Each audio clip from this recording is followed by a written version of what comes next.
Burrow threw for 352 yards and 3 touchdowns as top-ranked LSU posted its most lopsided victory in the 58-game series history versus Texas A&M, 50-7 on Saturday night to finish the regular season undefeated. Here's Coach Ed Ogeron on the SEC Championship teleconference talking about the magnitude of the next one. I think we'll be excited about it, but this is a mature team. And, obviously, it's an honor to be in the game, to play for the SEC Championship. That's what you want when you come to school here. So it's going to be a great game. It'll be a great atmosphere. So our guys understand the magnitude of it, but I really have confidence in this team's mental approach that it's the next game up. Yeah, this team, how you do that, how you focus in on that is good leadership. We said it throughout the year. This team has great leadership at the top. Each position group has great leadership, and you've seen it because time and time again, when this team has to show up, they do. And they put together their most complete performance Saturday night. They got revenge on Texas A&M. They went 50-7, and they finish off a 12-0 regular season. Only 4 times it's ever happened, right? I think it was 1908, 1958, 2011, and now 2018. And Ed Ogeron was the head coach of the LSU Tigers when it happened. It's unbelievable. Joe Burrow, who's the Heisman Trophy frontrunner, broke quarterback Tim Couch's 1998 single-season passing yards SEC record at 4,275 and tied Drew Lock's Missouri 2017 passing touchdowns record with his 44th of the season on Saturday night. Burrow was talking about stepping onto Tiger Stadium for the final time. Yeah, it kind of hit me when I was jogging off the field for the last time. You know, this is the best atmosphere in the country. Saturday night in Death Valley there's nothing like it, and you know I'm going to miss it with all my heart. And it's given everything to me, and I couldn't be more grateful. LSU will face Georgia on Saturday at 3 o'clock for the SEC Championship inside the Mercedes-Benz Stadium in Atlanta. Kirby Smart was on the SEC teleconference yesterday talking about this Tiger squad.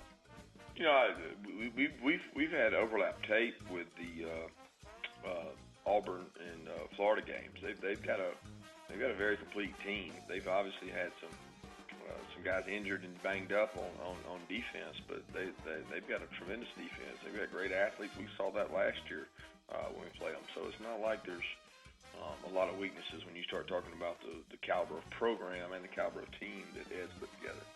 LSU picked up a commitment for 2021 4-star wide receiver Deion Smith, flipped his commitment from Mississippi State to LSU. He's the number 1 overall player in the state of Mississippi in 2021. Sorry about that, Rivs. Zach Evans, elite 5-star running back and major LSU target out of Houston, is the number 1 running back in the country. He will announce his commitment on Wednesday. He'll be choosing between LSU, Georgia, Ohio State, and Alabama.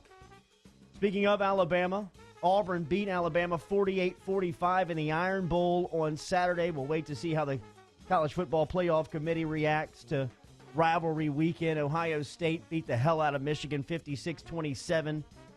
Florida State got beat by Florida 40-17.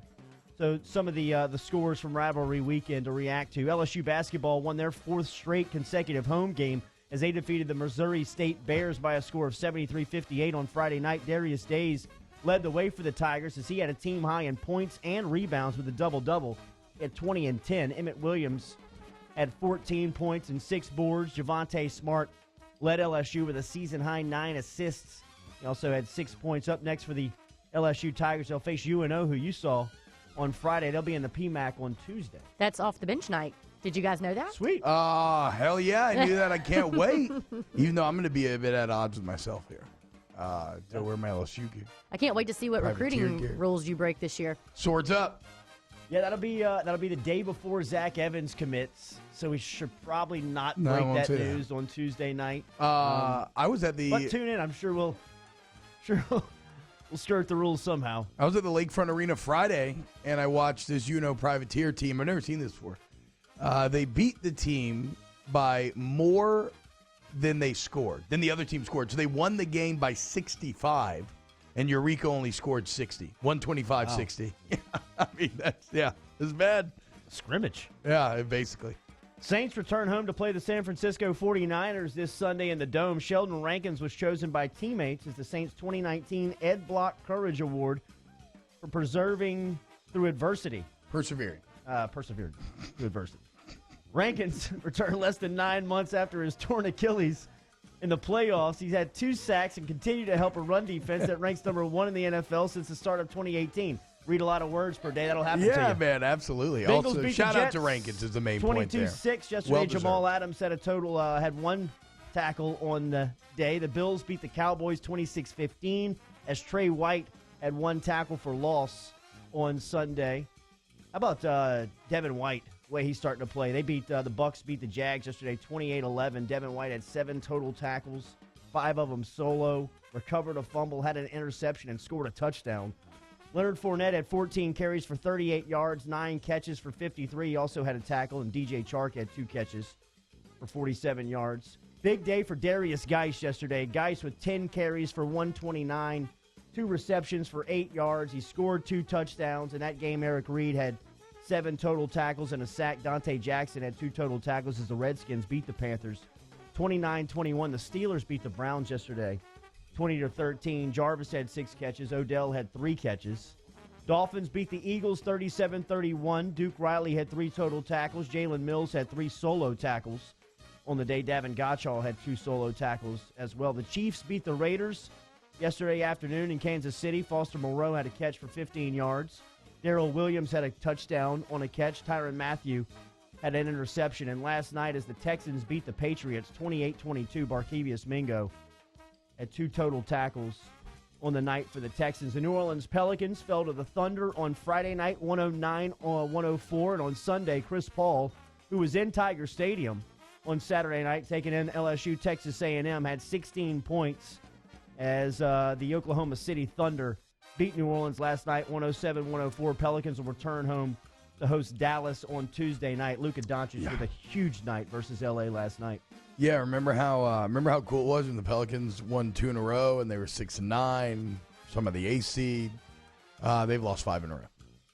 Third job is opened up in the Southeastern Conference as Ole Miss announced on Sunday they were dismissing their head football coach, Matt Luke. At least 10 players walked out of a meeting after being informed of Luke's firing. Luke, who played at Ole Miss, took over for the Rebels on an interim basis just a week prior to the start of 2017 after Hugh Freeze was fired. He was named the permanent head coach following the 2017 season, so that's the third job. Arkansas, Missouri, and now Ole Miss have vacancies for their head coaching spot with their football program. Those are your headlines. The 10 players walking out is significant. Like that doesn't happen normally when coaches are fired. That shows you that if nothing else, he had that locker room. I still think it's an interesting decision for Ole Miss. Maybe they can do they rework the entire staff? Do you get rid of McIntyre, Rich Rod? I don't know that this was the best move for them.